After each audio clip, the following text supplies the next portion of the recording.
Looking back at my childhood, I realized I felt out of place, and I was a typical tomboy. My parents let me dress how I wanted to, and it all felt pretty normal until I started to get a little bit older.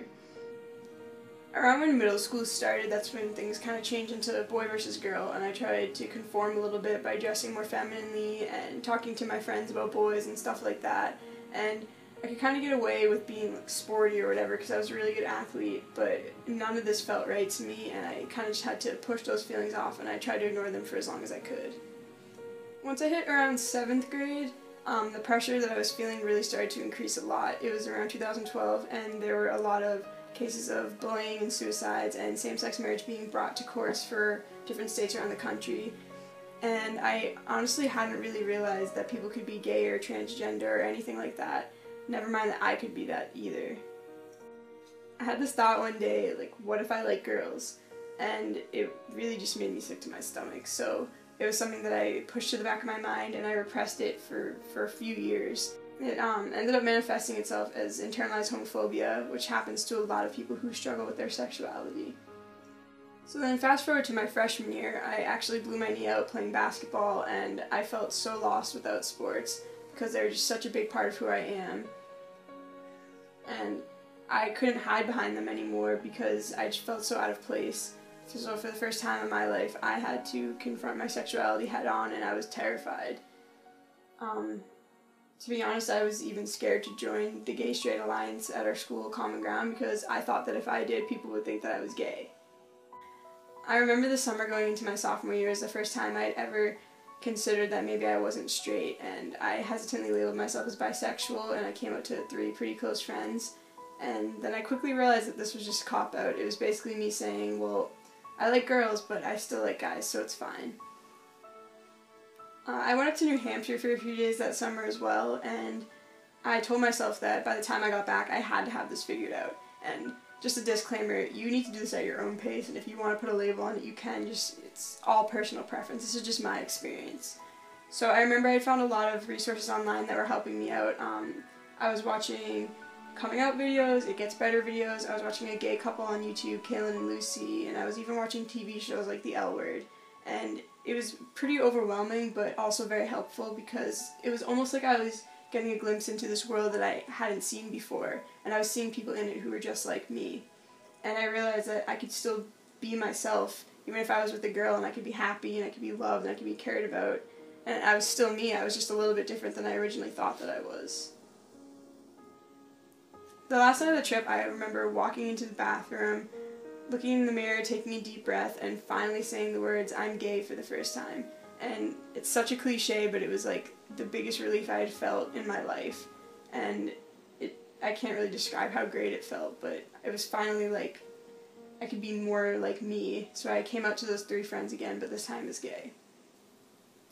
Throughout my sophomore year, I came out to a lot of my friends and family in a bunch of different ways, and I was fortunate that they all went well, but things did start to get pretty dark for me at some points. I ended up blowing that same knee out again that year, so that was really tough. And although I was okay with being gay, I knew that there were a lot of people in the world who weren't, and I was also really scared that people would find out that I was gay before I told them. So whenever I was in school or just out anywhere and I heard somebody say something negative about gay people, I didn't speak up because I didn't want them to be suspicious if I said something back to them. Even though I was like slowly coming out to more and more people, it still felt like I was living a lie. It got really, really unbearable at some points. I couldn't play sports, I couldn't really feel like myself, and it was tough. I wasn't me, and holding the truth inside of me was becoming too much to handle, and I'd be lying if I said there weren't nights where I went to bed not wanting to like wake up the next morning. Sometimes I just really wanted things to end. It's tough growing up in a small town because things can kind of feel suffocating. You know, you feel like you're never going to be able to get out and find people that are like you, and I just felt really alone because of that. On June 26, 2015, same-sex marriage was legalized in all 50 states, and I remember I cried the entire day because I was just so happy.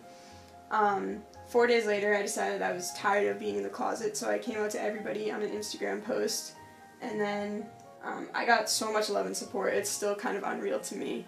Another couple weeks later, I got my hair cut short, and I'm definitely never going back to having long hair. On the first day of my junior year, I remember I was terrified walking into school because I was about to face a lot of people who I hadn't seen since I had come out and I hadn't seen since I had long hair. So I was pretty scared.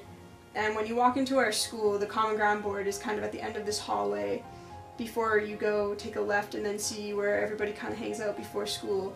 So I walked down the hallway and I remember seeing the board had a big rainbow background and it had all these newspaper articles from different states about same-sex marriage getting legalized, and our advisor, Mrs. Emanian, had put it up, and seeing that just made me feel really safe and it gave me a lot of strength, and it was nice being able to see it, take the left, and then go see everybody.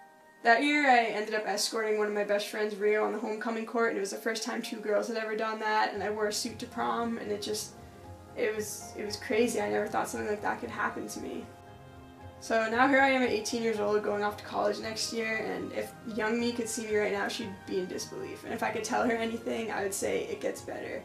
It gets better beyond what I could describe to you. One of the things I didn't realize is that it doesn't just get better once. There's all these little moments where it starts to get better, and they just keep coming on.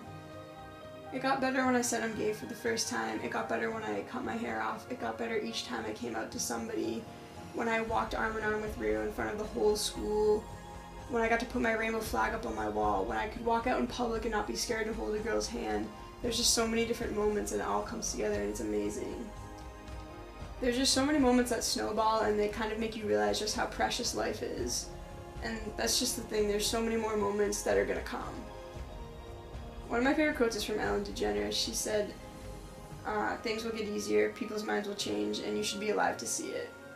No matter what you're going through, there's always hope. There's going to be people out there who aren't going to like you for who you are, but there are going to be even more people who are ready to embrace you and love you. You'll get out of the small town, you'll meet new people who are like you, and you'll find people who love you for exactly who you are. You never know what's going to come tomorrow. You can meet your best friend, you could pick up a new hobby, you could try a new food, you could pet a really cute dog.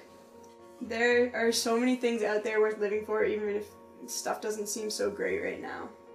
If you're feeling alone, reach out to the Trevor Project. Someday you'll look back and realize how much you would have missed if you had given up. Life has things in store that are more amazing than you can even imagine. You will find your place, and I promise you, it gets better.